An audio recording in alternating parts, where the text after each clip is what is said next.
दोस्तों, आपने देखा या फिर महसूस किया होगा कि आपके आसपास धर्म और कर्म और पूजा पाठ में लीन रहने वाले लोगों की जिंदगी अक्सर खुशहाल नहीं होती है जितनी कि दोस्त अधर्मी लोगों की होती है।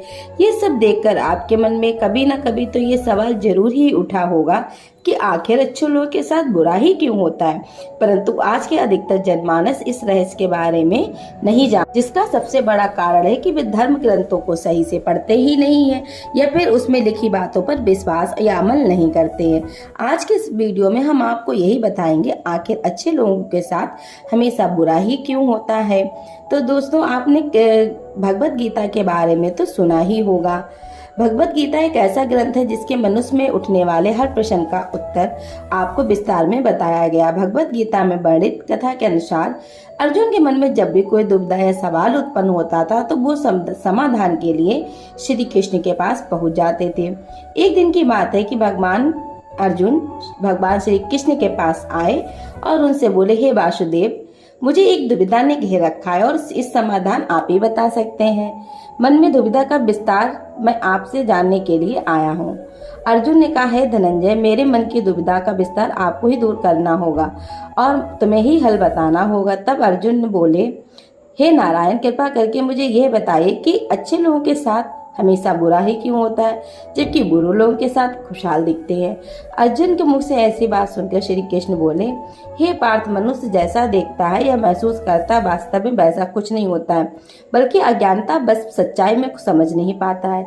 श्री कृष्ण की बातें सुनकर अर्जुन हैरान हो गए। बोले, नारायण, आप क्या कहना चाहते कि मेरी समझ में नहीं आ रहा है। तब श्री कृष्ण बोले, अब मैं तुम्हें एक कथा सुनाता हूँ जिसके जानने के बाद तुम समझ जाओगे हर एक प्राणी अपने कर्म के हिसाब से फल मिलता है। अर्थात जो बुरा कर्म करता है उसे बुरा फल मिलता है, जो अच्छा कर्म करता है उसे अच्छा फल मिलता है। क्योंकि अच्छे बुरे कर्म तो मनुष्य पर निर्भर करता है, परंतु प्रत्येक अपनी राह पर चुनने का मौका देती है और किसी का फल इच्छा के अनुसार निर्भर करता है। चलिए दोस्तों, कथा सुनते हैं। श्री कृष्ण बोले, बहुत समय पहले की बात है कि एक नगर में दो पुरुष रहा करते। उनमें से एक व्यापारी था, दूसरे अपने जीवन में धर्म नीति को बहुत महत्व देता था। वो पूजा पाठ, भगवान की भक्ति में बहुत विश्वास करता, चाहे कुछ भी हो जाए। रोज मंदिर जाना नहीं छोड़ता था। धर्म के कार्य करते करते थे, किसी प्रकार की कमी नहीं रखता। कुछ भी हो जाए नित्य भगवान की पूजा अर्चना किया करता था। वहीं दूसरी ओर उस नगर का दूसरा पुरुष जो बिल्कुल विपरीत था। वो प्रतिदिन मंदिर तो जाया करता था, परंतु पूजा पाठ के उद्देश्य से ही नहीं, बल्कि मंदिर के बाहर से चप्पल और धन चुराने के लिए दान धर्म में न्याय नीति से उसका कुछ दूर दूर तक लेना ही देना नहीं था। इतना ही नहीं, वह मंदिर में जाके चोरी किया करता था। इसी तरह समय बीतता गया।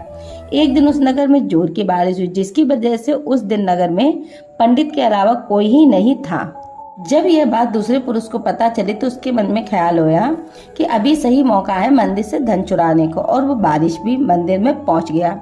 मंदिर पहुंचकर उस व्यक्ति ने पंडित की नजर बचाते हुए मंदिर में मौजूद सारे धनी जेवरात चुरा लिए और बड़ी प्रसन्नता से वहां निकल गया।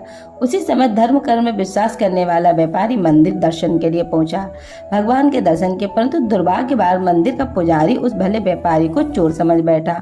शोर मचाने लगा। शोर सुनकर मंदिर के लोगों की भीड़ जमा हो गई और सभी लोग शोर सुनकर मंदिर में आ गए। सभी लोग उस भले व्यापारी को चोर समझकर उसे अपमानित करने लगे। यह देखकर भला कौन व्यक्ति हैरान न होता। उसे समझ नहीं आ रहा था कि उसके साथ हो क्या रहा है। वह फिर किसी तरह लोगों को बचता हुआ मंदिर से निकला, लेकिन दुर्भाग्य से उसका साथ वहीं नहीं छोड़ा। मंदिर के बाहर निकलते हुए एक गाड़ी से टकरा गया, घायल हो गया, फिर लंगड़ाते हुए घर जाने लगा। तभी रास्ते में मुलाकात उस दुष्ट व्यक्ति से हुई जिसने मंदिर से धन चोरी किया था। वह झूमता हुआ, नाचता हुआ, जोर जोर से कहते हुए जा रहा था, आज तो मेरी किस्मत चमक गई, एक साथ इतना सारा धन मिल गया है कि जीवन भर बैठ के खाऊंगा। जब व्यापारी ने दुष्ट आदमी की बातें सुनी तो उसे बहुत हैरानी हुई और क्रोधित हुआ। वह अपने घर जाते हुए भगवान की सारी फोटो निकाल कर फेंक दी और भगवान से नाराज अपना जीवन व्यतीत करने लगा। उस समय बाद शायद दोनों ही व्यक्ति की मौत हो गई और दोनों ही यमराज की सभा में पहुंचे। उस व्यापारी ने अपने बगल में उस दुष्ट व्यक्ति को खड़ा देखकर क्रोधित स्वर में कहा, यमराज से पूछ ही लिया, मैं तो हमेशा अच्छे कर्म करता रहा, पूजा पाठ, धर्म में विश्वास रखता रहा, जिसके बदले मुझे जीवन भर से अपमान और दर्द के साथ कुछ नहीं मिला। इस अधर्मी व्यक्ति करने के बाद नोटों से भरी पोटली आखिर क्यों? इस पर यमराज ने उस व्यापारी को बताया कि पुत्र तुम गलत सोच रहे हो।